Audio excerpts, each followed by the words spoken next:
Calling the roll, Ms. Simon. Ms. Simon is absent today. Mr. Greenspan. Mr. Miller. Mr. Brady.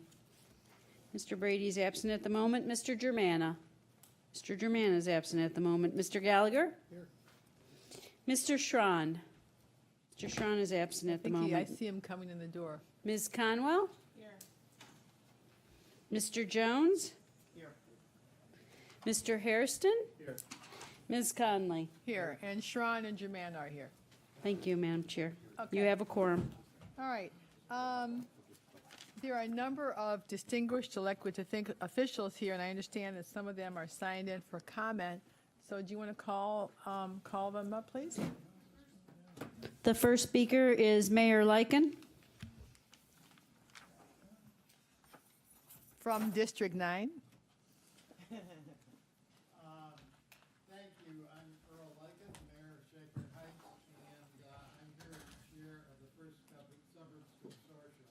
I'm very pleased this afternoon to have Mayor Summers of Lakewood, Mayor DeGeeter of Parma, Ken Motlak, a former councilman in Cleveland Heights, and Jen Kuzma, our executive director, Kamala Lewis from my own city's Neighborhood Revitalization Department with me. The consortium is a group of 18 cities which surround Cleveland. Our communities contain 38% of the county's population and 30% of its housing units. We've recently held a series of meetings with members of the county council pointing to the difficult challenges that we face. Outward sprawl has caused a loss of population and an abandonment of businesses and housing units in our communities. As older communities, we are faced with significant infrastructure needs and a reduced tax base to support our services. We have expressly asked members of the County Council to target the first suburbs for special consideration. This includes the current ordinance relating to a Cuyahoga County property demolition program. If the proposed funding is to truly, as stated, buttress existing community and economic development efforts, accelerate property growth, and protect and restore neighborhoods throughout the county, then it is critical to respond to the needs of the neighborhoods beyond the city of Cleveland. While demolition is an important tool for suburban communities, it is but one of the tools we need to use to successfully strengthen and revitalize our neighborhoods. We have made 3 simple requests so that these funds can be used effectively in our communities. The first is that 20% of the funds be set aside for inner-ring suburbs.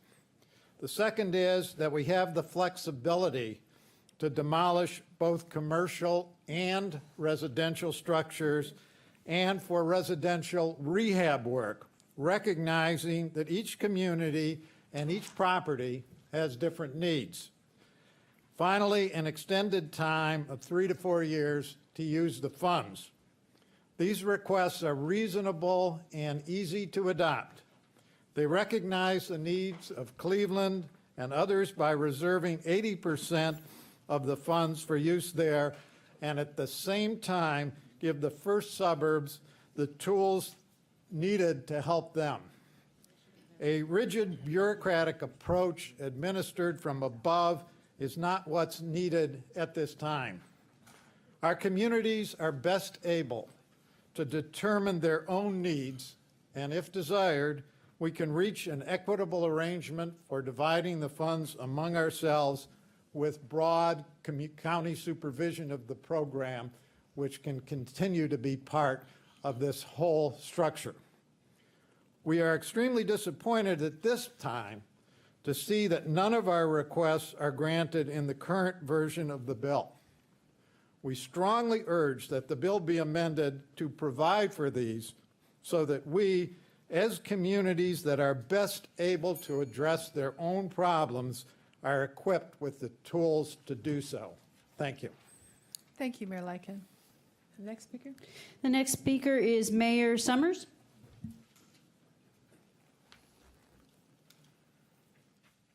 Good afternoon, members of County Council. Thanks for listening to us.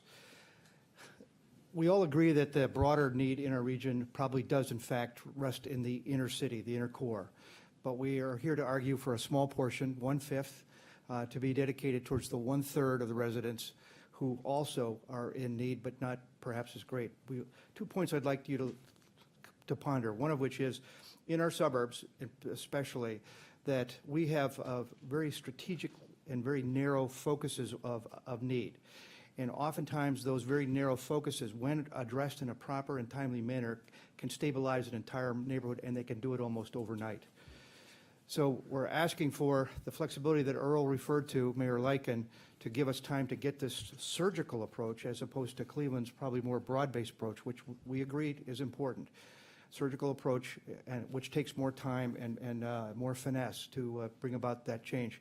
And the second point I'd like to leave you with is that when we make these investments properly, surgically in a community like Lakewood, like Warrensville Heights, like Maple Heights, and by the way, there are 17 communities that comprise the first suburb, and we work very effectively to understand and support each other in our mutual needs, in our unique and individual needs as well.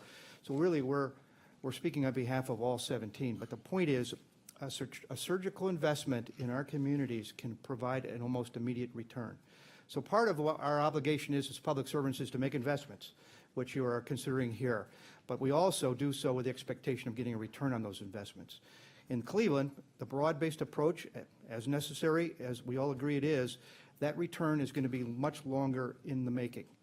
In our communities, it will be almost immediate. So we argue that a prudent investment from very hard-earned and important public monies can provide at least a portion of the return that's necessary almost immediately. And we ask you to ponder that aspect of your responsibilities, and we look for your favored consideration. Thanks. Thank you, Mayor Summers. Mayor DeGeeter?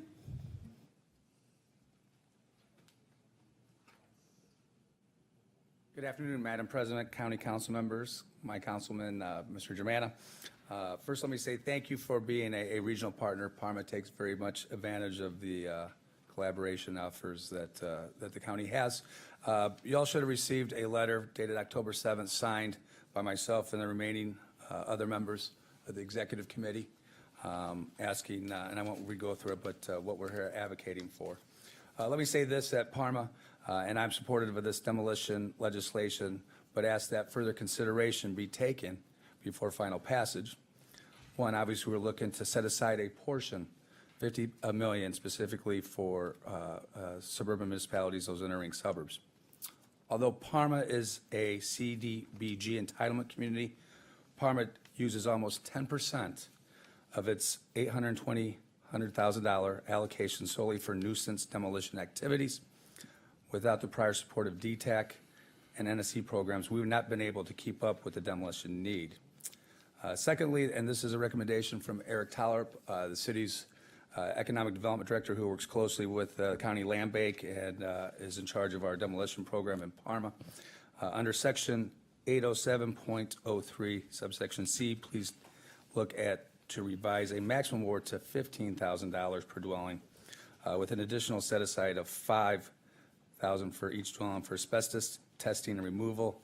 In our city of Parma's experience, and even with competitive bidding, he feels that a total of $20,000 for each dwelling would help reduce municipalities' out-of-pocket cost. Also, please consider allowing a portion of funding to be used for renovation activities. While renovation is not something that we do in Parma, I do believe that each municipality should be given the opportunity to perform the blight elimination practice it so chooses. And then finally, as I stand here and ask County Council to set aside funding for our communities, I'd like to please know that Parma is Ohio's 7th largest city with almost 33,000 dwelling structures. And although we're fortunate not to have a rash of abandoned, dilapidated housing during the housing crisis crash, imagine our need if we did. We still have had to demolish over 50 dwelling structures in the past 5 years. Overall, I applaud the legislation. We'll certainly lend all support I can to the county and land bank to help restore county neighborhoods and to enhance our county's, city's prosperity, but we also, at the same time, ask for those requests set forth in October 2nd letter. Thank you. Thank you, Mayor. North Royalton, Councilmember Marnichek.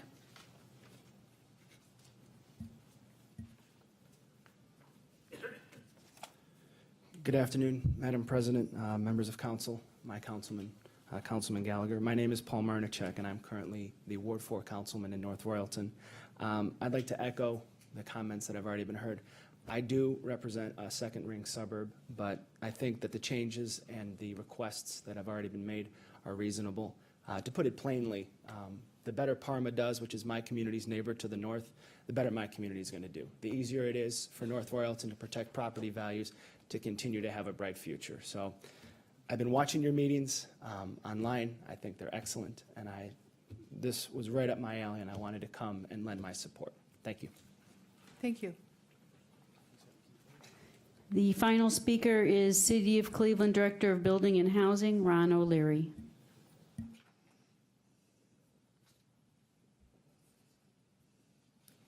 Good afternoon, Council President and members of Council.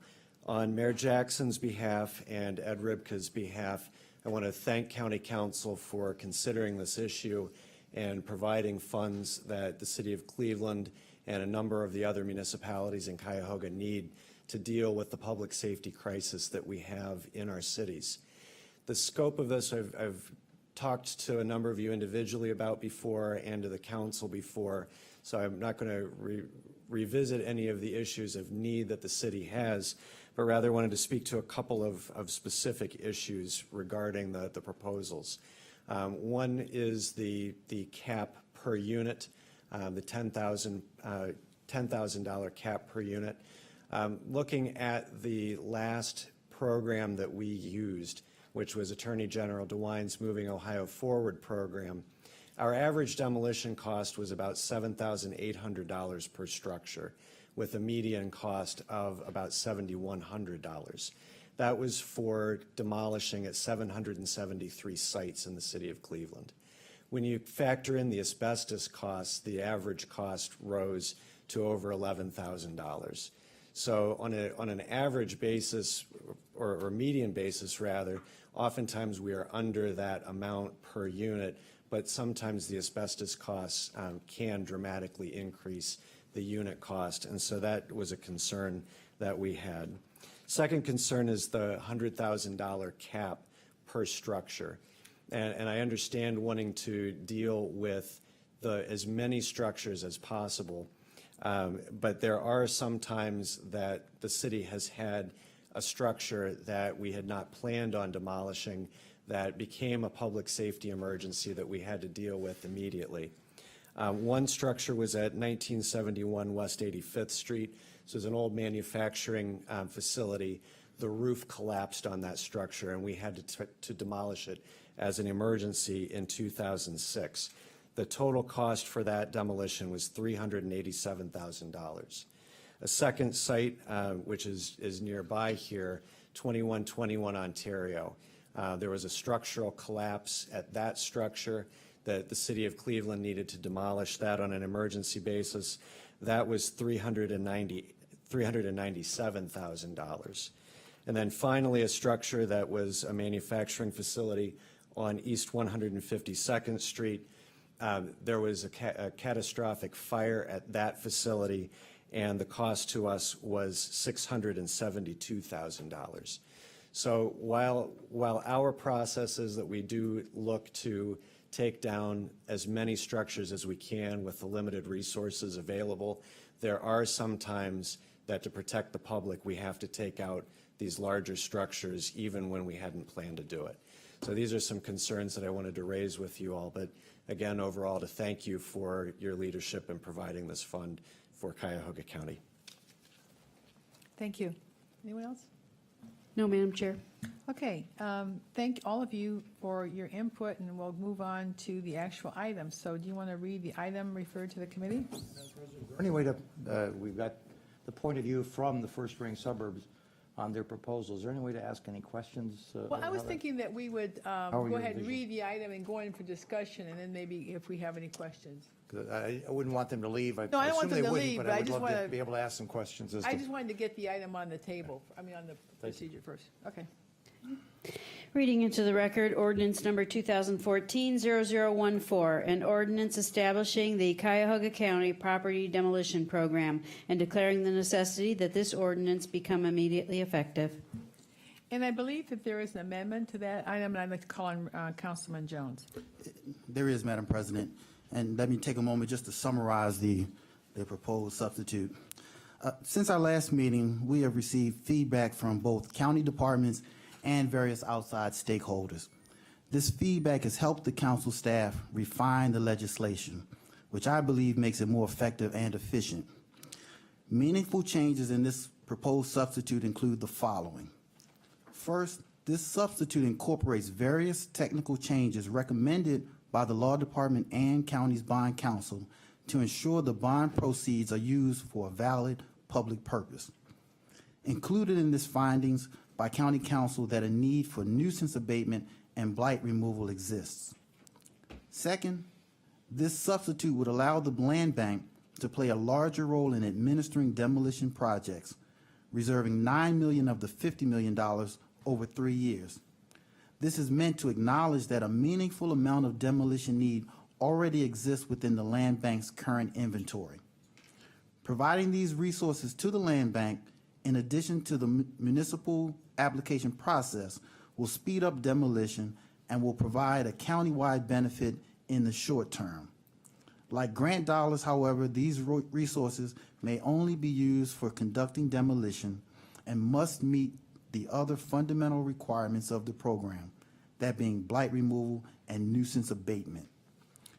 Third, this substitute acknowledges the county's intent to adopt a comprehensive housing policy and redevelopment strategy in the long term, and would have the county take into account any housing plan developed by an applicant in making grant awards. Fourth, this substitute removes the $10,000 per dwelling cap. While the county needs to remain vigilant in controlling the cost of demolition, we must acknowledge that variables such as asbestos abatement and environmental remediation may reasonably increase the cost above this limit. This change would give the Department of Development greater flexibility to control costs while also acknowledging these variables. At this point, I would like to reemphasize the importance of this program and the positive effect that demolition can have on revitalizing our region's housing market. This program will also help us continue the momentum we have seen in Cuyahoga County over the past few years. I urge my colleagues to support the changes in this legislation as they will be needed to ensure the success of the program. Thank you.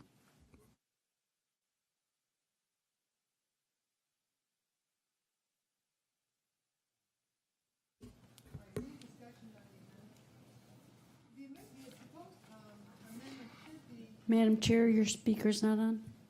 Sorry.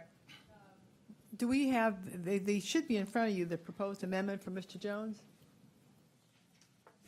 They should be right in front of you, Mr. Jimeno. You got it? Okay. All right, any discussion on the proposed amendment?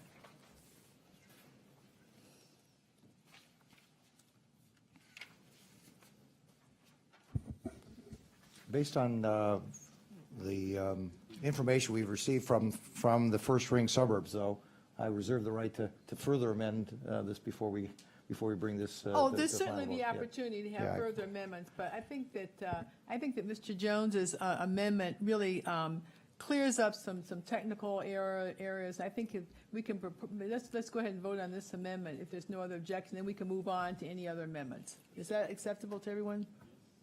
Okay. All right, all those in favor of the proposed substitute amendment submitted by Councilman Jones indicate by saying aye. Aye. Opposed? We'll go forward on the substitute. So is there discussion on the proposed substitute? Madam President, I would, because we've had so many of the first ring suburbs here, and they have what seems to be at least a unified message. I didn't count to 17 up there, but I did count to probably 6 or 7. I think 6 out of the 17. I can only assume that there's a common voice someplace in there.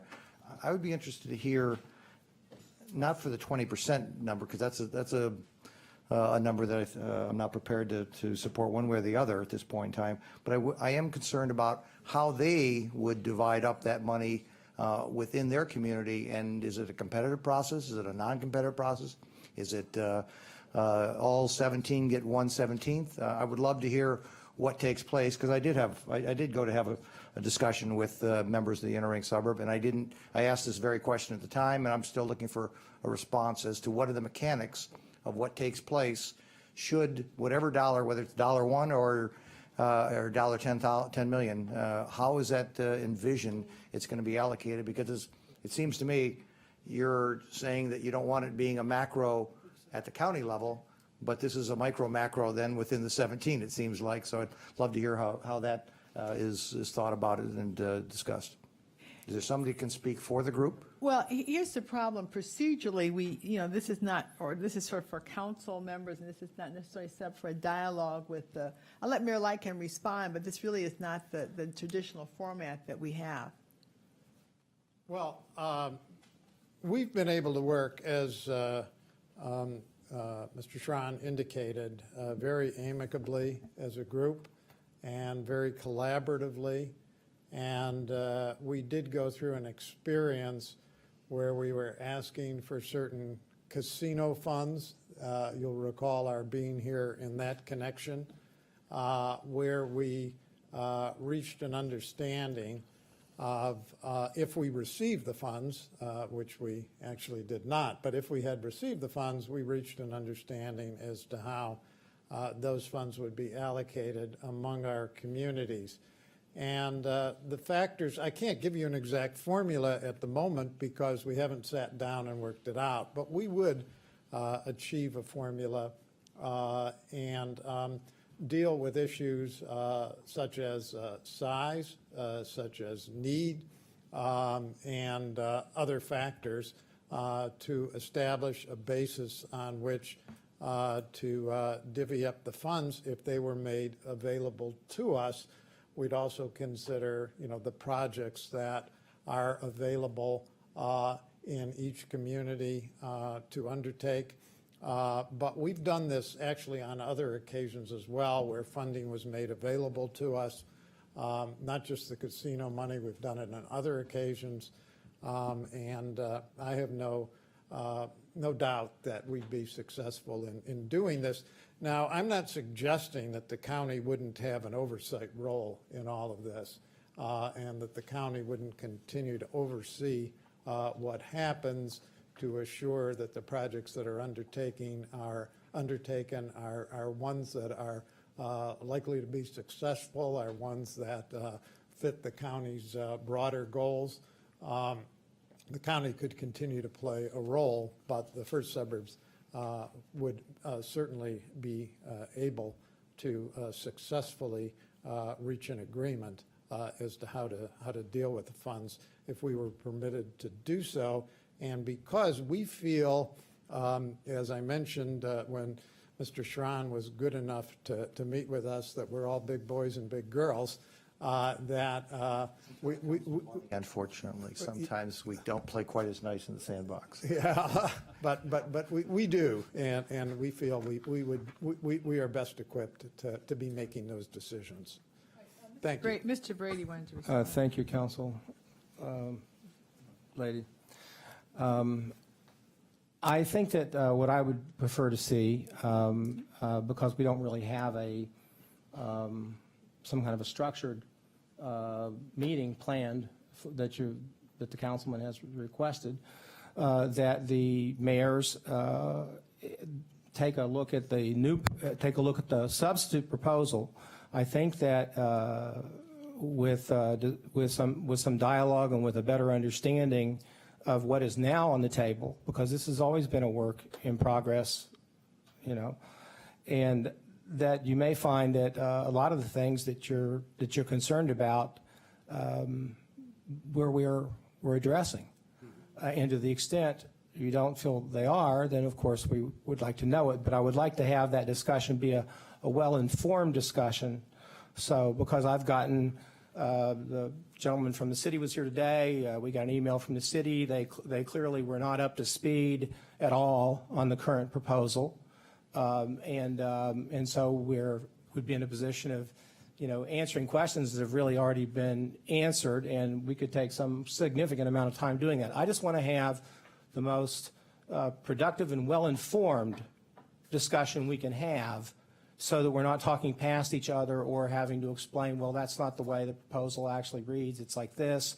And so I'd like to, for the Madam Council President, to develop an approach that allows us to have that discussion with those who want to be in it, in a way where we have staff people involved, where you have anybody you want to be involved, where we have a discussion that's a very well-informed discussion, and one that's structured.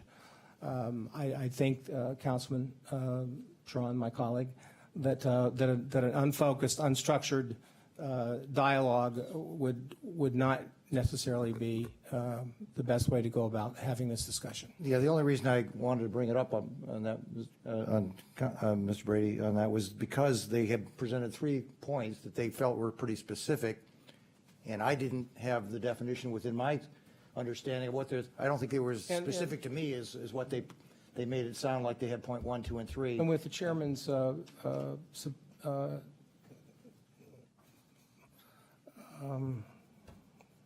permission, thank you. I was trying to think of something else. Patience is really what I was asking for. The thing is like for over 3.5 years, we have had a way we have dealt with these meetings. And we have had all kinds of controversial issues in front of us. This obviously is an important one where we all really share a lot of the same goals. But we've got about 100 different opinions about the best way to go about that. And I think that's understandable. But I don't think we should handle this meeting differently than meetings we've been handling for over 3.5 years, because otherwise, this is going to get out of hand. It's a big county. We have to have order. We have to have rules. And we have to have a structured way of discussing in our committees, which is usually the case, as it is in your own communities, the meat and potatoes of legislation. And so, I would welcome that kind of a process, a professional process. And that's what I'm advising the council. Thank you, Mr. Brady. I concur that we do have to carry on an orderly process, and we certainly, we've been working, I know Mr. Brady and other council persons have devoted a great number, I know Mr. Jones, a tremendous amount of time into this process. And, this matter was talked about, and then suddenly the executive announced it was going to happen, and we didn't have any legislation. So we've had to really do the down and dirty work, in terms of working out the actual legislation. So it's been, it's something that we really want to move forward. I know Mr. Germana had comments. Mr. Germana? Thank you, Madam Chair. I had the pleasure of being able to talk to Councilman Jones briefly before the meeting. And it's my understanding, just, I haven't had the chance to read this all, but the definition is now nuisance, blighted property, detrimental to public health. It doesn't say residences. So by definition, what we're talking about with what they've raised, we're in tune with the First Ring Consortium, because well, like if I can, Yeah, the blight is a word, it's a term of art. I would just like to finish my statement, but if we can, I'll yield to the law department always. I'm sorry, are you Well, asking mostly. why about the change in the language? I'm sorry. What I'm saying is, by definition, what we're talking about is nuisance and blighted properties. This doesn't say dwellings or apartments. It could be commercial. This was just to be helpful. I hope. Because there's a lot here, and this was at the request of the law department to clarify the language. And so the law director's not here, but to answer really to try to respond to your question, Councilman, This is language that was requested by the law department, and I see one of our people who used to work in the law department may be able to help us out with this. Sure, Where is the assistant law director who's been working on this? You're not the one that's been the lead person on this, have you? But why isn't the lead person from the law department here for this discussion? But again, why isn't the lead counsel from the law department here on this? This is a very important meeting. And let me share one thing. I think what's important for the cities to know is that they need to identify nuisance properties, label them nuisance, because in order for our bonded monies to be used towards demolition, the properties need to be labeled nuisance. So for the cities that are here, it's in their best interest to, again, if you have not already, to again identify those and label those properties nuisance properties, because that's, again, according to the law department, a critical aspect of us being able to demolish properties with these monies, that they be labeled. Yeah, those are a terms nuisance. of arts that legally they Right. have to be declared either nuisance or blighted. So those are specific terms. So a that city have to will use. find that they have properties that they can label nuisance, and there are properties that are in the possession of the land bank, which speaks to another aspect of this amendment. But that's the reason for the nuisance abatement. Let's hear from King. So, you Madam finished, Chair, Mr. no, Mayor? not at all. I was interrupted. Oh, I'm sorry. The question is, and what I heard from the first ring consortium is that and even the city of Cleveland is concerned that this is just not residential property. So, Michael? Sure. To clarify, there's the two issues here. One has to do with the recommendations from bond counsel dealing with the terms of art dealing. This has to be for the purpose of nuisance abatement and eradication of blight. That's sort of one aspect of the recommendations that came over.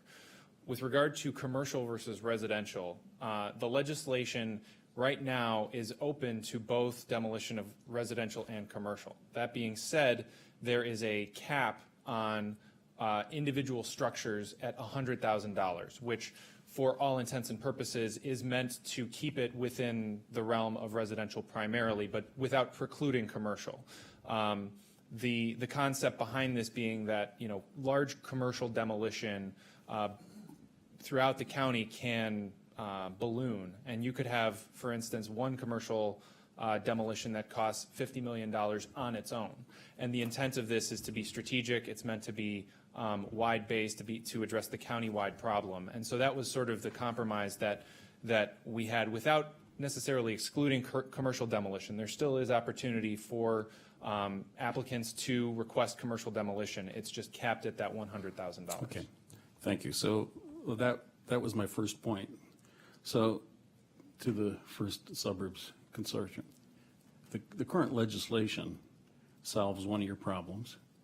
The second thing that I didn't have understanding, because when this was introduced and I spoke at the last council meeting, I was talking about this having to be proportional.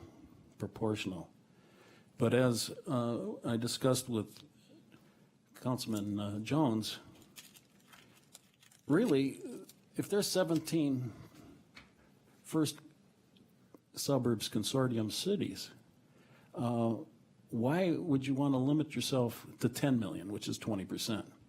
Because really, you're going to have 17 opportunities at a bite of the apple of $1 million. So our legislation, and correct me if I'm wrong, is actually giving you a bigger bite of the apple. So what happens here is a city applies for up to $1 million. Now, not all cities are going to perhaps wouldn't need the $1 million. But after the first round, if you've got more properties, you get another bite at the apple. So it's very possible that our legislation is going to be more beneficial to the inner ring suburbs than your proposal of just putting 20%. I think the reason you're saying this is you wanted to make sure that 100% or 90% did not go and bypass the inner ring suburbs. But with this proposal, you have up to 17 bites at the apple at $1 million a crack, and if that's not enough, on the second round, you have more. So I think this current legislation you should review, and I think in some situations, it's going to be more advantageous than trying to amend it to what you're suggesting.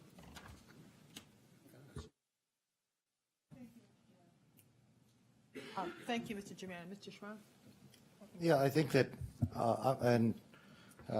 my colleague, Mr. Brady, I'm not sure where else we get a chance to have this conversation with the public, because we don't have a good forum that says that we don't have a casual chance to sit. Councilman, generally, the way we do it is in committee. It's how we do it. That's how we do it. Yeah, but this is the committee. This is the Right, committee of the but whole, I'm so- saying for 3.5 years, what I'm saying is you're flying by the seat of your pants. And for 3.5 years, we have had structure and order in this council, and we have not deviated from that. And we have had lots of controversial issues. And I do not see that we should, I do not believe, I'm only advising the council, we not get into an open-ended discussion, that we're better off having a well-informed discussion. Councilman Germana has just very correctly described the possibility that what people are looking for may be in the legislation. And let's find that out rather than just have a less informed, open discussion. That's my opinion. I understand that's your opinion, and I'm not sure where else we get this. This is the committee. We chose to have a committee of the whole on this subject, not an individual subcommittee where those have historically taken place. When somebody has taken the microphone in those committees, we have had a dialogue on that. I don't know. Because it's a committee of the whole, and we do have all 11 of us here, there is not an opportunity to have a dialogue unless we exclude the public out there. The difference between at least the inner ring suburb and what's here, this is a block grant request. It is a different philosophy than what's on these pieces of paper. All right, Councilman, I withdraw my objection. You've made your point, and I withdraw my objection. Thank you. I just didn't know where else we get it. And then the other thing that I've heard from both the city of Cleveland was that and we heard it here today, was the desire to have rehab dollars. And I know that's a different philosophy, but we heard that from the city of Cleveland. We just haven't heard that from the inner ring suburbs out there. And also, you haven't heard from, my belief is that we need to have a competitive process like we did, but that's my own personal belief as to what needs to be added still to this process as a competitor. But it was the block grant request idea, and then the question comes down to how big and what should the block be is a separate question. I mean, the federal government believes that handing the money into the state and let the state, the users of that money, they're the ones best capable of determining it. And so that was the concept of a 20% block grant is really what I think I'm hearing that the inner ring suburbs have actually requested, and that they in turn would be the ones to authorize how they, utilize the block grant themselves.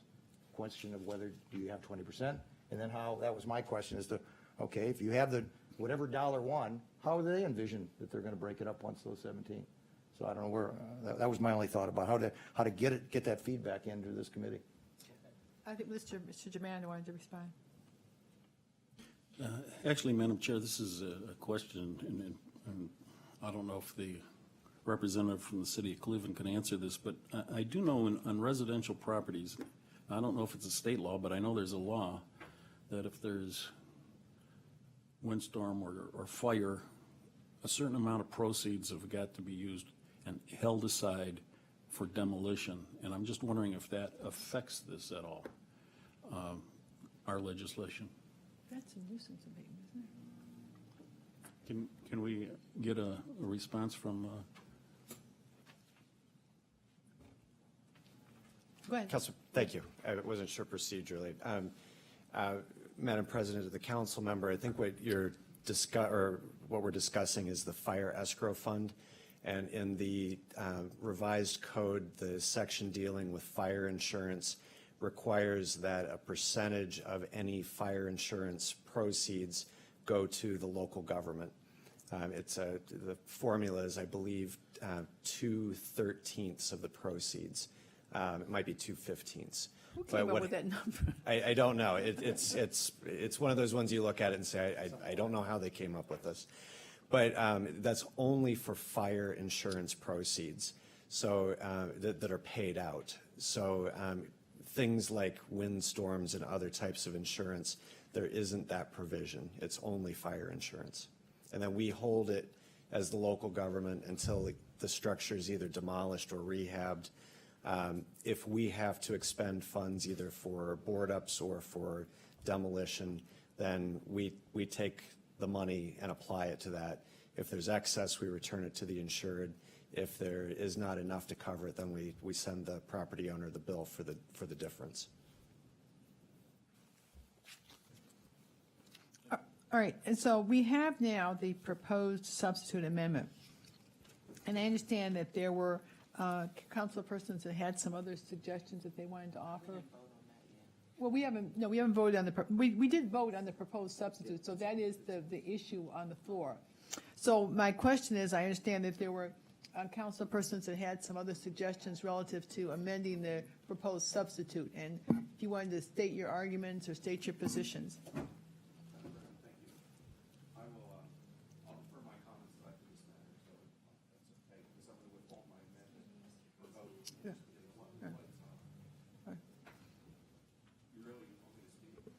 We really don't want to listen.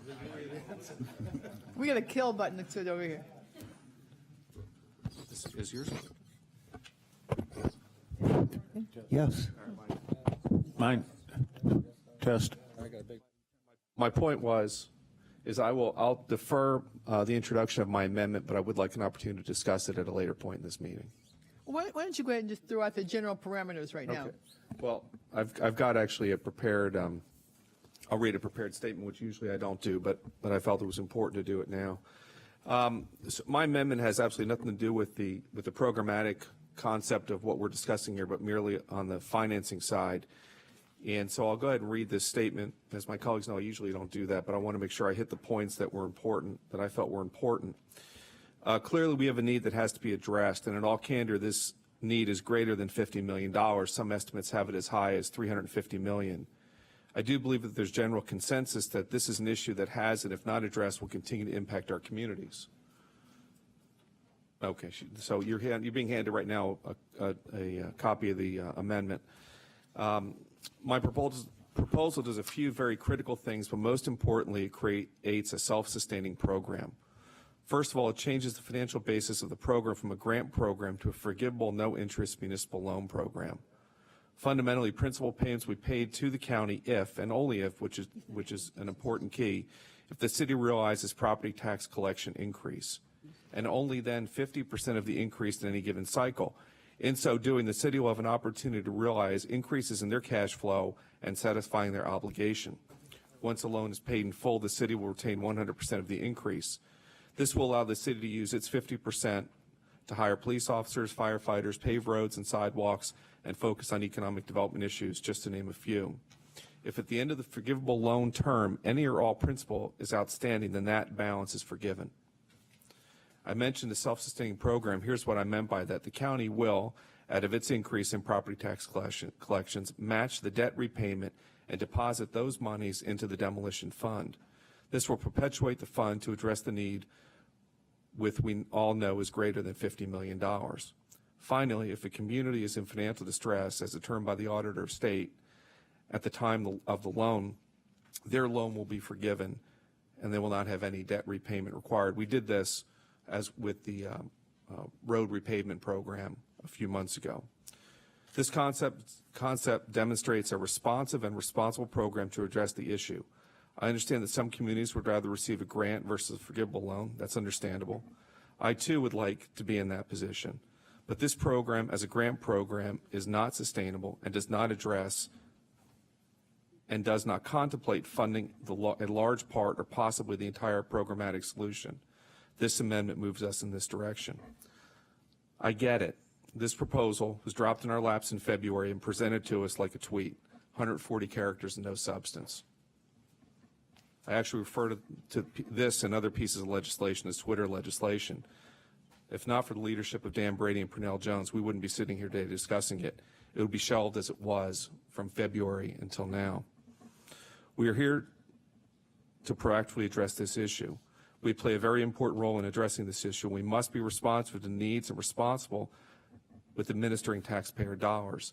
Doing nothing is not an option, but doing something that does not protect our financial position may just as be as irresponsible as not addressing the issue at all. This amendment is smart and responsible. It disenfranchises no one and will assist us in reaching other goals and objectives that may require the issuance of future bonding.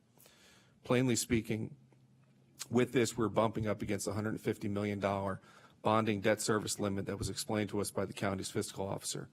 We'd already have approved to issue bonds in excess of $94 million before this item, and this does not include the Justice Center, $26 million for Economic Development Fund, $20 million for the ERP project, $5 million for the Haley building repairs, as well as untold amounts for the Justice Center and Metro Health.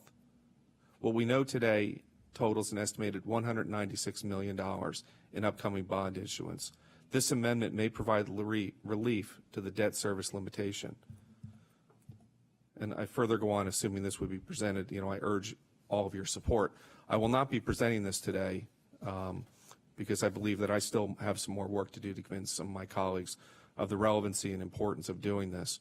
But I do want my colleagues to be aware that over the next 2 weeks minimally, that I will be more aggressive in trying to explain the program and my perception of our overall responsibility in providing financial security and stability to the county while providing relief to our communities and all of our communities, including the perception that my district doesn't have a need. My district does have a need, but we also need to be responsive and financially responsible for the county's budget and its well-being, as well as addressing those of the communities.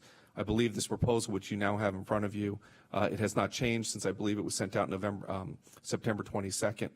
I am amenable to discussing this further with each of you, and if there are amendments to this, let's firmly discuss them. But I believe this moves us in the direction of helping us not only address the current issue, which, if you look at it, is really a pebble. This $50 million is a pebble in the ocean, but we really need to get to the $350 million. This program helps us get there in a sustainable, responsible fashion. And I would urge my colleagues to look this over, give this serious consideration. I will be addressing each of you individually to further discuss this, even though I've talked to some of you already. I'll continue to urge support and passage of this. But thank you. And I believe, likewise, did you want to respond, Mr. Jones? I did. First, I have to say how much respect I do have for Councilman Greenspan. You've spent a lot of time, even though I don't agree with your legislation, I respect the time and energy you've put into the work. But as you said, this problem is really a maybe $350 million problem, and we're putting $50 million towards it. No county in this nation has put this type of money towards this problem. So it is $50 million in comparison to the problem, but we're doing that. And I don't think we should take lightly the fact that this could or could not happen. We have to make sure that this happens. And I respect the amendments that are coming forward. It's my hope as we continue to have this dialogue that we can come to some understanding so we don't lose this. It would be so easy to spend $50 million in another way if we're not thoughtful on what we do. $50 million is the number. There's certainly many things that we can work on to improve the legislation, but I think we have a strong piece of legislation right now. Thank you, Mr. Jones. I understand that Ms. Conwell has something she'd like to throw on the table. Yes, this is I will refrain from it being an amendment, and we can utilize it as a concept. This property demolition program has beneficial intent for each municipality in this county that is seeking refuge from blighted and abandoned structures. Although well-intended, many of the residents in my district who are greatly impacted have mixed feelings about demolishing structures that could cost less to repair and could assist property owners that live in close proximity of the abandoned blighted property, not to plummet their already low property values. I propose this concept to allow each municipality rewarded in a grant cycle to include renovations for some properties that can be saved, as long as there is an end user in mind for the property and does not supersede the cost of demolition. The purpose of this council is to have a global view of the county landscape and make sure that the county is moving in the best interest of all the residents that it serves. I ask that my colleagues please review the following restrictions that have been passed out to you on the awards for renovation and consider this concept. I also welcome further dialogue with my colleagues on this concept. I've talked to a few and I know where you stand, and my name is a sponsor on this, on the original piece of legislation. I do support it. I just think that it's a tool that we can tweak a little bit more to make sure that the county, depending on what view you're coming from, is all taken care of. Thank you. Yeah, Mr. Shrine? Yeah, this is, mine was not going to be a response. Okay, Mine Dale, was- did Mine was somebody- going to be another, All right. another concept. All right, go ahead, Mr. Graham. My question is to Yvonne, since she spoke last, and I do have some questions for Mr. Greenspan, but I don't get the lien. If this is a grant, why are we putting a lien? Well, the lien, and I can have Khalil come up, but some properties in regards to you being able to actually acquire the property, I think he had to use this terminology, because if you're using an abandoned and blighted structure, there are some laws that the cities can, because of their laws of nuisance and abatement, they can actually go onto the property. But if we're actually interjecting renovations, we have a little different legality to it. So then, just, this might be answering my question. So the buyer of the property would pay for the renovation in the sale because there's a lien on. Is that the way it works? Basically, if we are looking at nuisance and blighted properties, those properties may not be owned by the municipality. They'll probably be owned by some private owner. Putting rehab dollars into their property, the lien would force the property owner or any subsequent property owner to repay the cost of At the time of the sale, subsidy. at the time of their sale. Right. Okay, I get it, and I agree with some of this renovation. My question to Councilman Greenspan is, how do we Greenspan wore out his microphone. has a major developer come into town and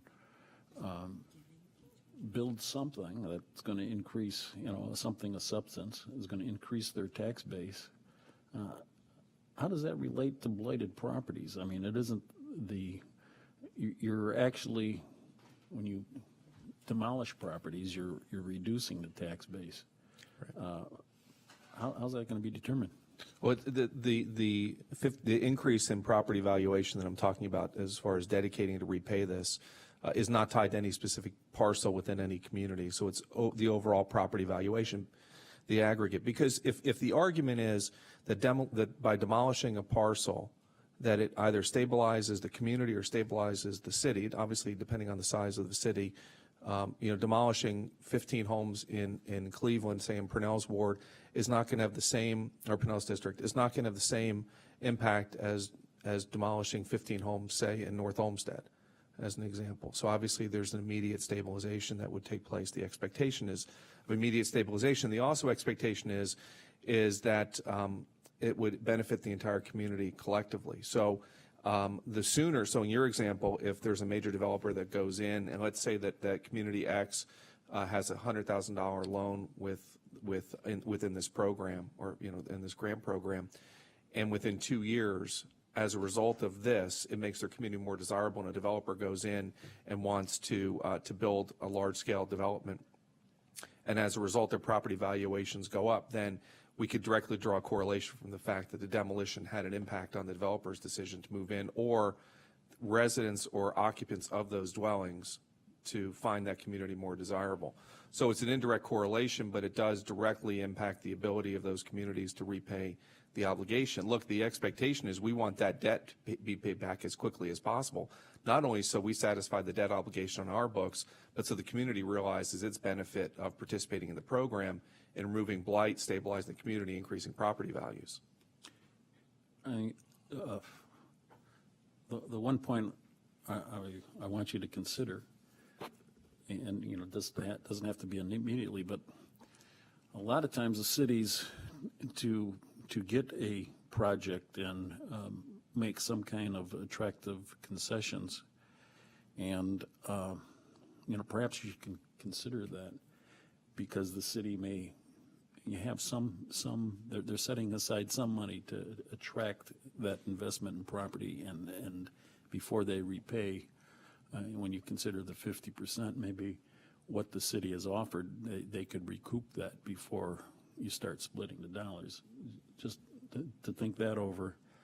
And I'm not a mathematician, but it seems to me that if we considered this, the 50 million becomes at least 75 million. But over a period of time, if every time they go back and get another million and they're paying back half, mathematically, I don't know if that comes up to 90 million, or if you figured that one? Yeah, and fundamentally, let's just keeping the math simple. So if we offer 50 million and communities borrow 50 million, and this program is enacted, the 50 million gets paid back, it satisfies the debt, but now there's another 50 million that's available that's unencumbered with debt. Right now, we, under my proposal, will absorb the interest costs, the cost of bond, and all the cost to administer the program. So now we've got the debt satisfied, $50 million unencumbered. If we wish to borrow 50 million, if we have the capacity at that time, although we're challenged with what, as in my example, I don't believe we'll have it at that time, but assuming we did, but let's assume we don't, we have 50 million available that we can loan back out again under the same program. When that's paid back and we continue to match, now we've got 100 million into the program. We loan that out, we loan out 100 million, 100 million gets paid back, plus we match another 100 million, now we've got 200 million. And now we really start to address the issue of 350 if that's the right number, or even in a subsequent round to Councilmember Conwell's concept of providing funding for rehab.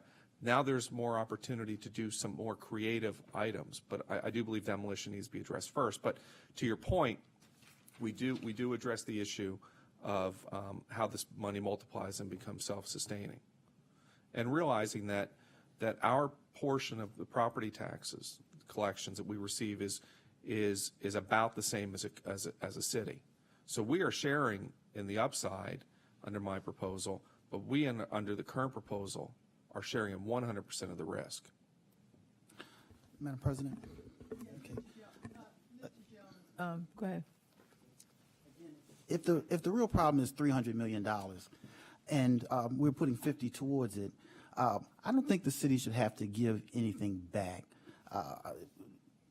Because if I understand your proposal, is that over the next 10 years you want to give back or collect 50% of the increase in their property values? Well, there's no time limit on my proposal. So let's say that, and that's left up to the Department of Development or whomever is going to administer this, but let's say that the program itself, let's say it's a 20-year program, a 20-year note.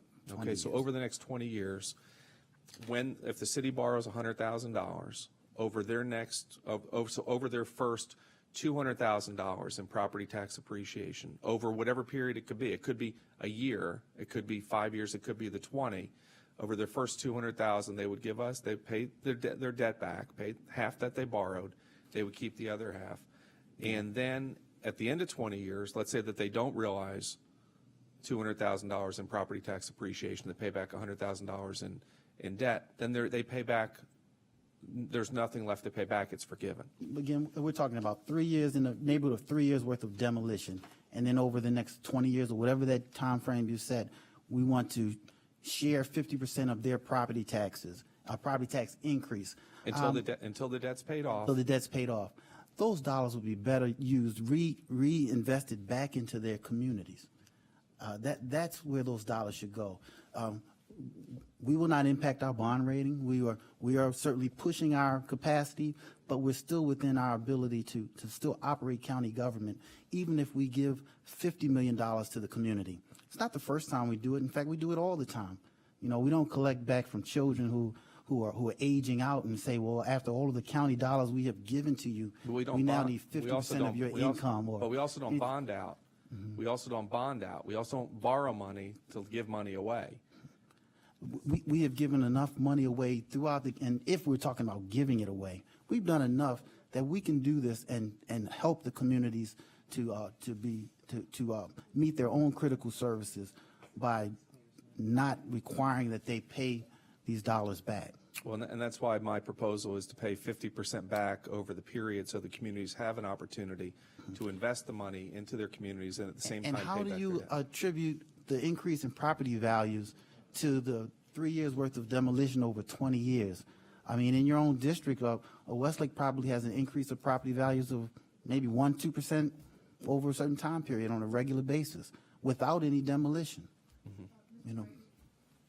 Yes, and I realize the Councilman Sean is waiting for his turn, but Councilman Greenspan is.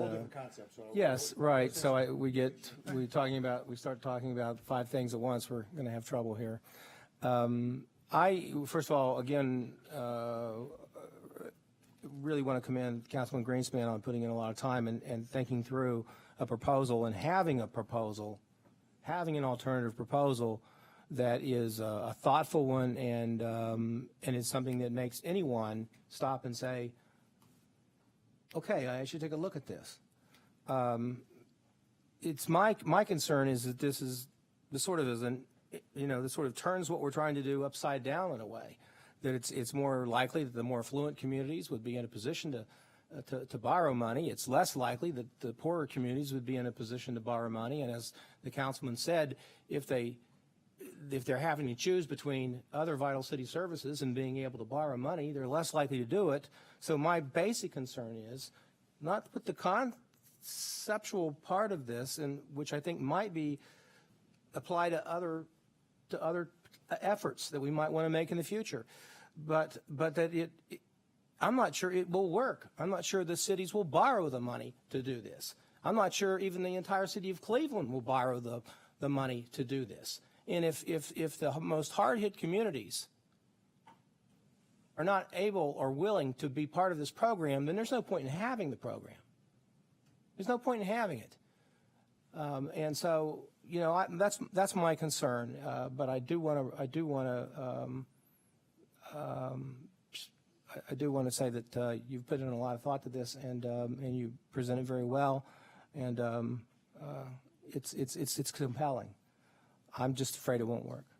Mr. Germana wanted to respond, but I think Mr. Germana, did you want to respond? Other than that, I think we should move on. So because Mr. Greenspan indicated he was going to be talking to council people individually about it. You know, I'm thinking of it in terms of this being a concept of incubation.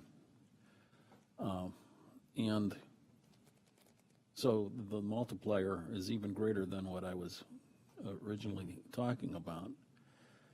And to make this appealing and still carry out what the goal of this, and that's to remove the blighted properties and nuisance.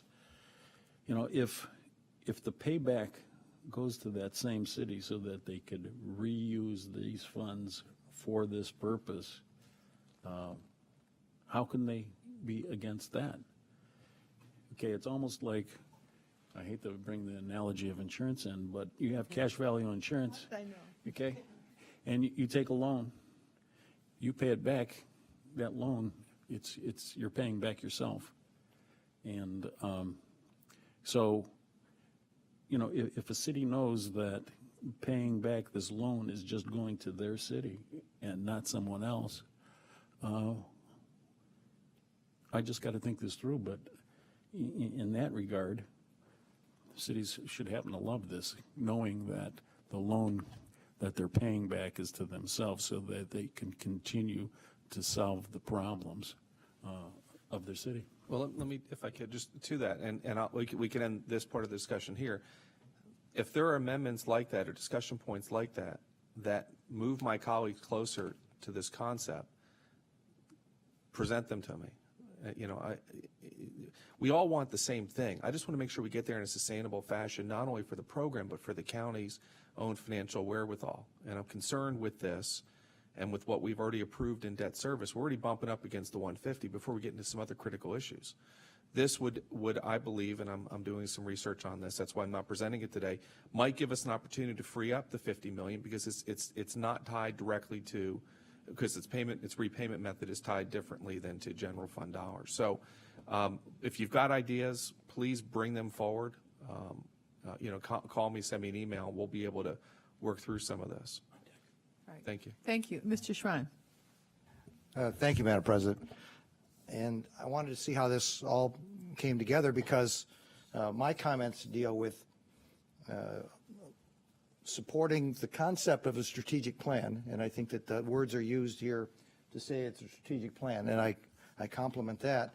But where I'm missing the strategic plan aspect is then when we change it through, when you read through the rest of the document. We start out with the aspirational goals, and I know my colleague, Mr. Miller, and I, we were actually involved with something what I would consider very similar to what we're talking about here. And that was that there were strategic plans designed and implemented by both the Republican and the Democrat governors to look at blight as it exists in the form of brownfields throughout the state of Ohio. And I think there's a very close parallel to what we're talking about, whether it's blight in the industrial or blight in an individual home. What we wrestled with is we wanted to have a strategic way of doing that. Mr. Miller and I were honored to have served on the foundation of the creation of the Clean Ohio Fund. And what we did is we actually pulled a lot of what we hear, this conversation, and ended up with a plan and a program that not only cleaned up brownfields in our 88 counties, but it actually implemented and was passed by every single county in the state to create the first $200 million fund, which then ultimately rolled into a $400 million fund to clean up brownfields. And the belief was that it should have a strategic element to the way we went about that. Some of the elements of known end users were incorporated directly into that. And what was done was the 88 counties would select, as has been suggested by the 17 interreg suburbs, their priority as to what was the most important in the 88 counties to clean up. They went through their analysis, they put forth their proposals, they suggested it, a scoring criteria was put in place, things like, did your application say that they were going to repay the taxpayers in some way, shape, or form? Whatever the method happened to be was part of that. Was there a known end user that was going to ultimately go on these properties? And did it support the concept of cleaning up and addressing brownfields through the state of Ohio, similar to what we're talking about here? And ultimately, there was a criteria. The biggest difference between what is on this piece of paper and what was done successfully, and it was seen by the entire country as one of the most successful models of how to clean up blight, was that the difference being that the strategy also had a competitive element to it, because these are not any single community's dollars. These are the county's dollars that belong to all of our 59 communities. And so therefore, when we say, let's pick the best programs out there, and I asked this question to the interreg suburbs, why 20%? Should it have been 16? Should it have been 22? If you can identify what your best programs are, put it in the mix and let it become the elevation to why it should be successfully identified and picked out. Does that mean that we are changing the model from what the land bank has done up to this point? Yeah, it does. It means they have to pick up another element of responsibility, perhaps in identifying the best programs out there.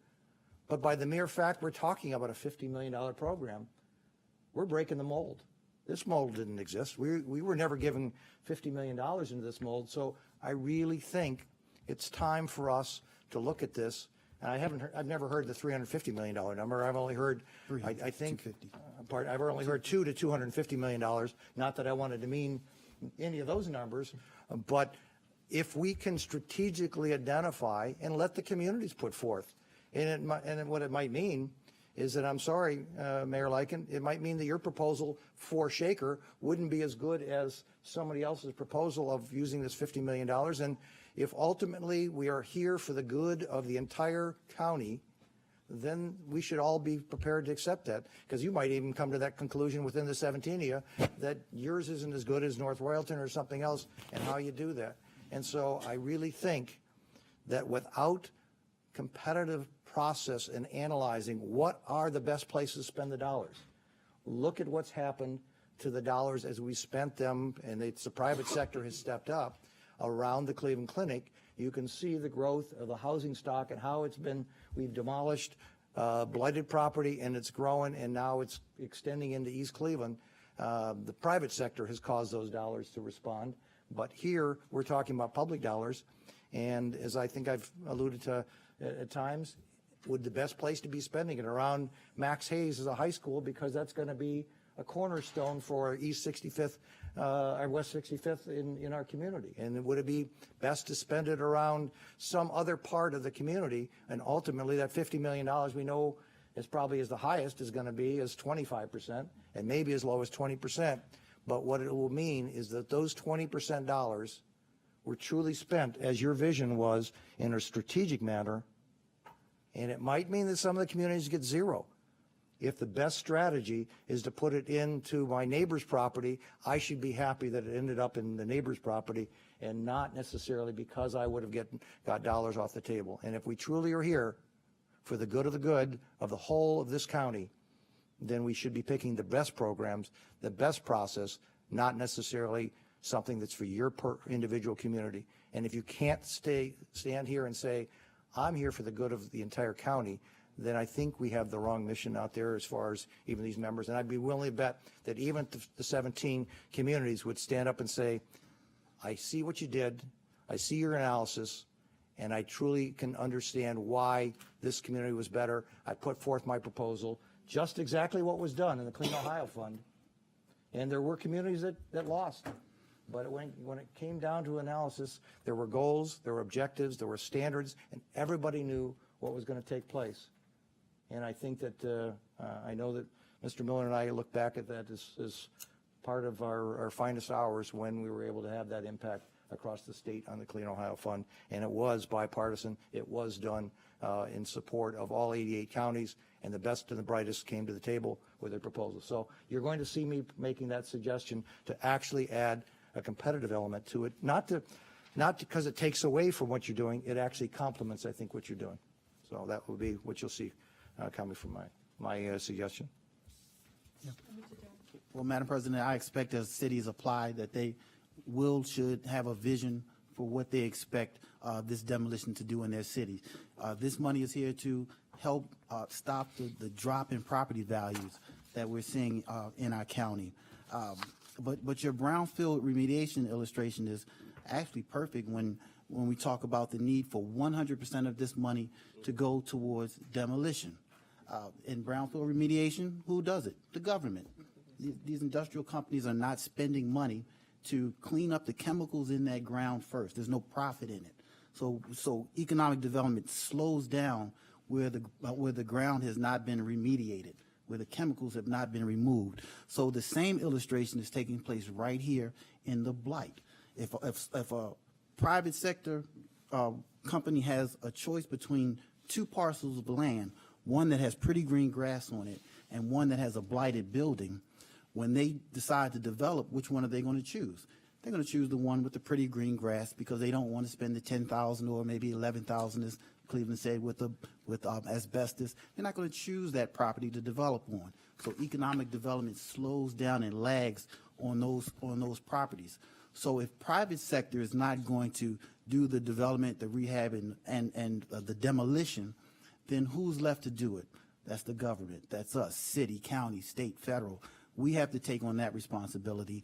And with the problem being 250 million, 300 million, whatever it might be, our 50 million will not stretch far enough. And we need to be impactful with the $50 million that we have. So we have to clean up the parcels so that the private sector can come in. It's a critical area. Rehab is a critical aspect, but allow the county to provide leadership in this area where we have taken our time and vetted what needs to be done in the area of demolition. And consider it phase one, as the whereas clause stated in this legislation, where we can then not just throw a few dollars at rehab in any kind of way, but let's take it as the next phase and say, what is a comprehensive plan that the county can bring forward in terms of housing development, in terms of rehabbing, and then do it comprehensively, as opposed to minimizing the amount of dollars that we have and reducing our ability to be impactful and focus where it needs to be on one phase at a time. Pick up the next phase, and after this legislation is completed, and then decide. It's always concerned me, and I've said this privately to my colleagues, and I guess I'll say it publicly, but I thought it would be a whole lot easier to give away $50 million. And people want to run against you. They're mad at you and all that. We're trying to give away. Just, you get where I'm going, how I'm feeling about it. But we're here to do our job, and we will find a way to distribute this $50 million into the community. But it is creating a crab in the barrel mentality amongst all of us. Does Cleveland get all the money? They're mad because they're not getting all the money. The first ring suburbs, the outer ring suburbs, but we all have a common need. I'll quote Frank Ford, I believe the gentleman who came in, and the expert who came in and explained the issues to us. He said these property taxes are going to be paid by the entire county, and if the devastation that has happened within the core areas, and they cannot pay property tax values, then who's picking it up? The outer ring suburbs, to the tune of $45 million in additional property taxes. An individual in a Westlake or a Strongsville who's worked hard to generate a property value and a home that they should be proud of, but at the same time they're paying an additional $45 million in property taxes, picking up the slack that's not being carried by other parts of the county. These are the things where we should all be able to look and see a benefit in supporting a $50 million legislation piece. And when it's all said and done, I think we should all be able to pull together and recognize the real problem is not between each and every one of our cities, but the fact that there are banks, just like in brownfield remediation. There were companies who were responsible for the chemical damage done to the community. The banks were the ones who were responsible for closing on so many properties when they were bailed out and made whole in 2007 and 2008 by the federal government.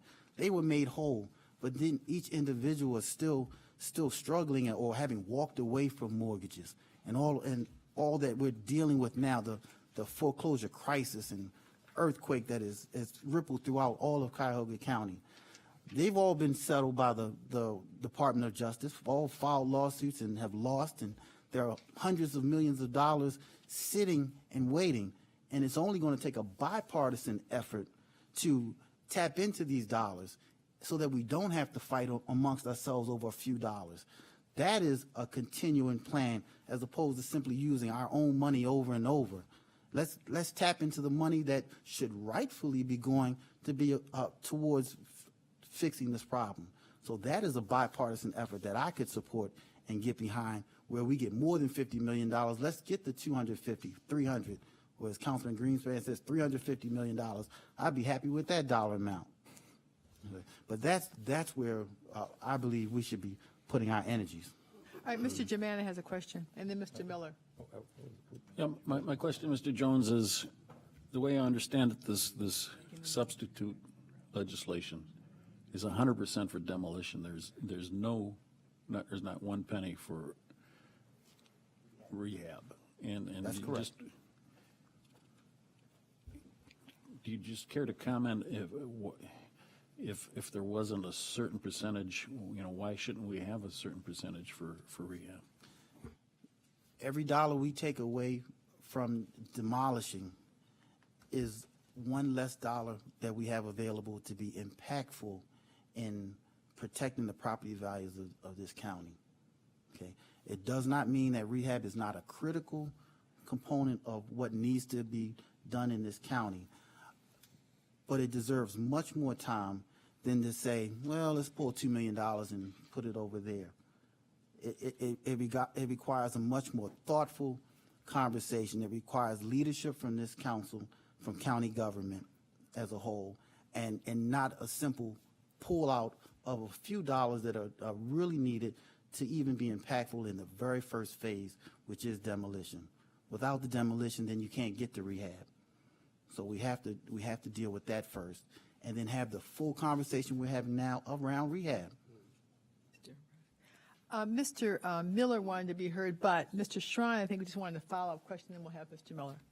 Well, it was just for reference. One of us did make a decision to not go out to the ground, a green field, and put it right in the middle of the worst brownfield.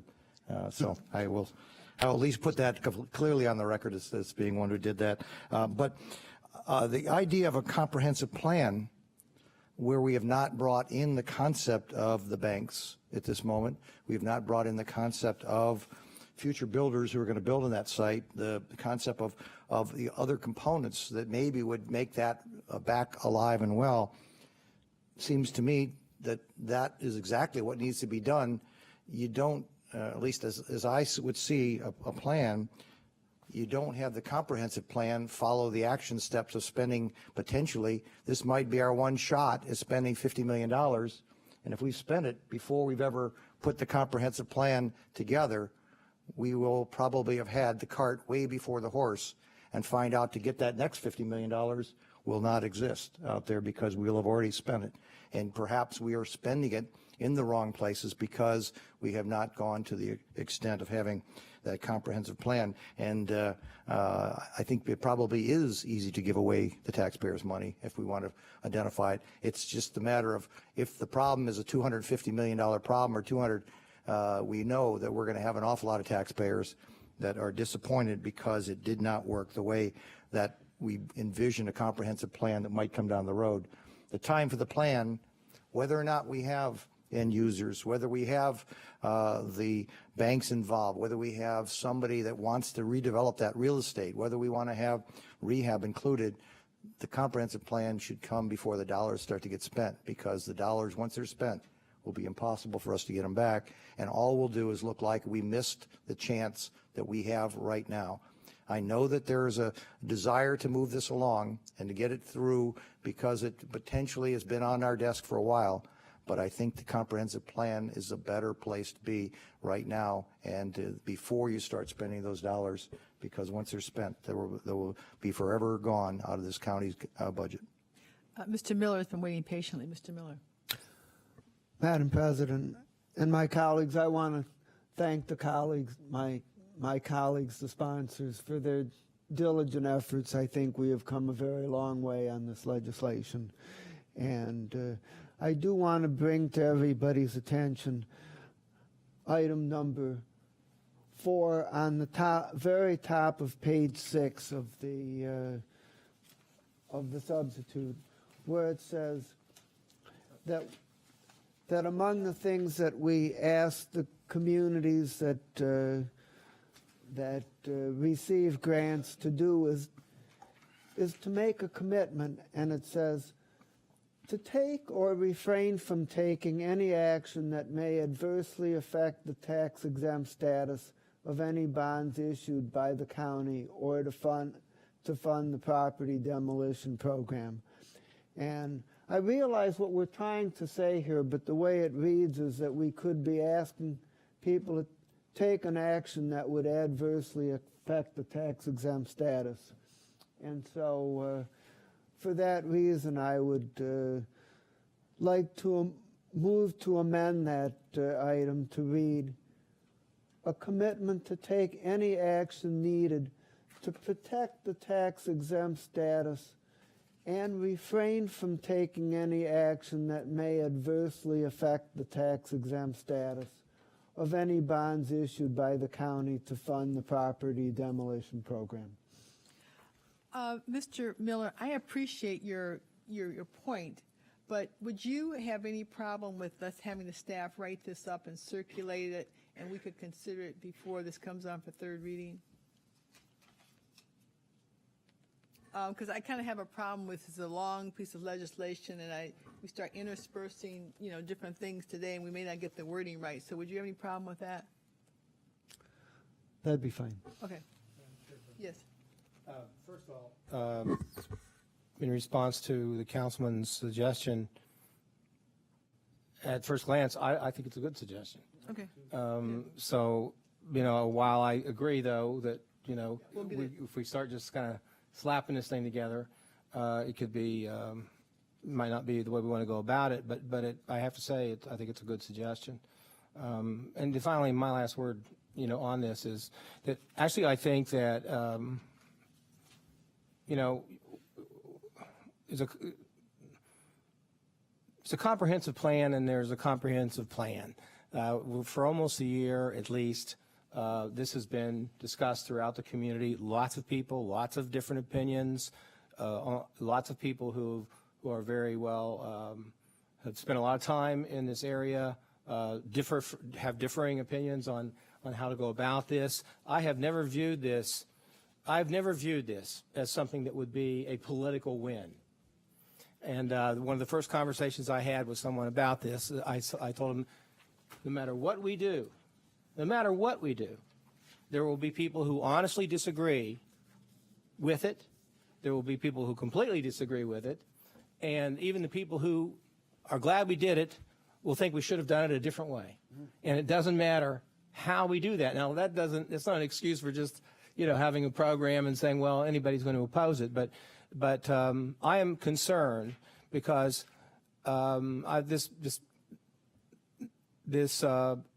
plans can get more and more and more comprehensive and never happen. And I've seen it over and over and over in government. And at some point, someone does have to act. And I think if we'll keep an open mind, including my own, and because there have been a lot of suggestions along the way, a lot of tweaking along the way. Some things I hear you say actually, there's at least been some language that's tried to get at some of your early suggestions that you might not have noticed yet and would like to point out to you about making sure this is strategic and taking into consideration landmarks, like you say, and like other people have brought up, that might make a big difference. If something is near a school, is near, something, that may give it further weight. So in the criteria of deciding how the money is spent, those are very, very good suggestions. And I would also like to, remind you of what we already know is that this is always a work in progress. The potential to tweak legislation or to find out, hey, this isn't working, is the way, legislative bodies in government have always worked. And this would be no exception. So I'm worried that in trying to find the perfect bill, that there will not be a bill.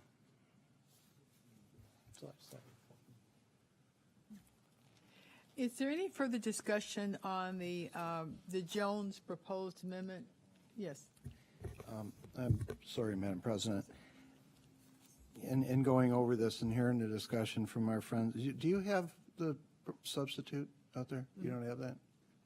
No copies. Yeah, there is copies available. You might have sold yourself short there on the 20%. The reason I say that, each applicant may qualify to receive an award under the Property Demolition Grant Program upon submitting an application that meets criteria of such a program. Then we go on to no individual grant shall exceed $1 million in the first application round.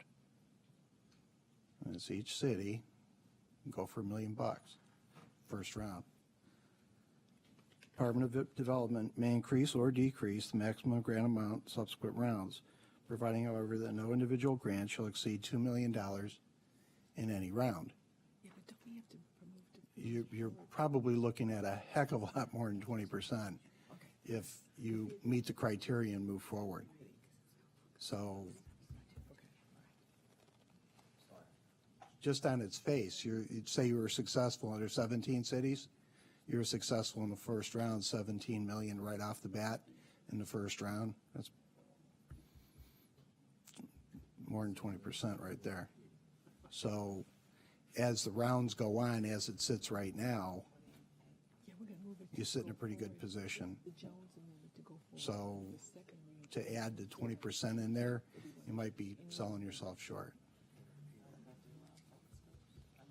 So to Mr. Brady's point, let us work through this. We're going to try and make it as fair as possible. And we understand people are not going to be happy. But if you're all as successful as I think you may be, if we followed your recommendation, you'd be selling yourself short. So let's get through this, and I think you'll be happy with at least some of what we've done. Thank you, Madam President. Mr. Hairston? Thank you, Madam Chair. Just a few comments. I'd like to commend this council. You know, I'm the newest member to this body, and this has been discussions that has been long had before I replaced former Councilman Julian Rogers. And I think that everyone on this council has done an exceptional job of developing this legislation and really having discussions centered around it.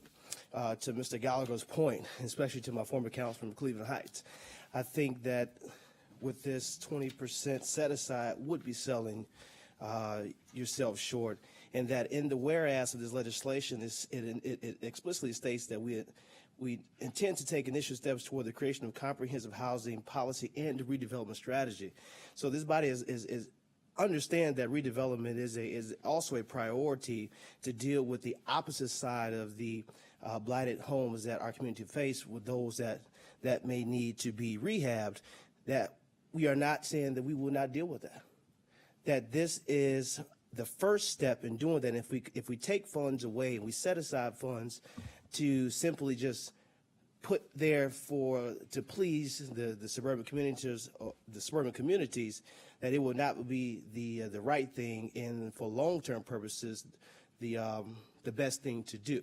The best thing to do, in my opinion, would be for this funds to be used strictly for demolition and demolition only. And then as we go along and continue to develop our housing policy, that redevelopment have the same level of attention just as this demolition bond has had for the last couple of months, almost a year now. So, Councilwoman President, just wanted to say those few words.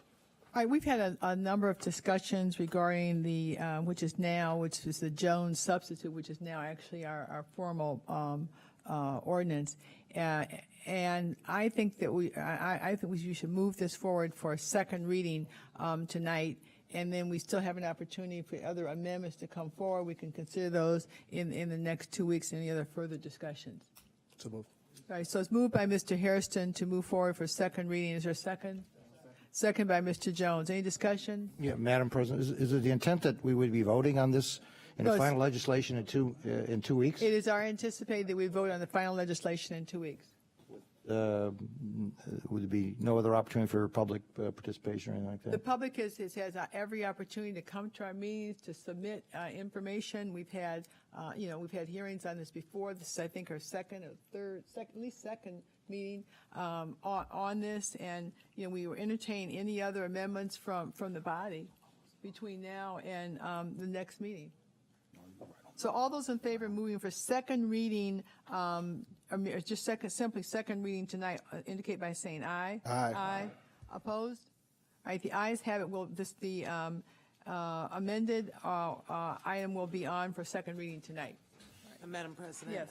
Since I stated tonight that it was a concept, you need me to formally introduce the amendment? Yeah, I would say that you should formally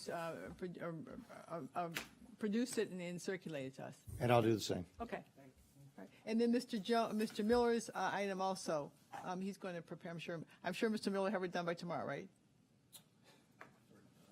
It's already done. Okay. Okay. All right. Is there anything else? Let's see. This is, get the right agenda. Any miscellaneous business?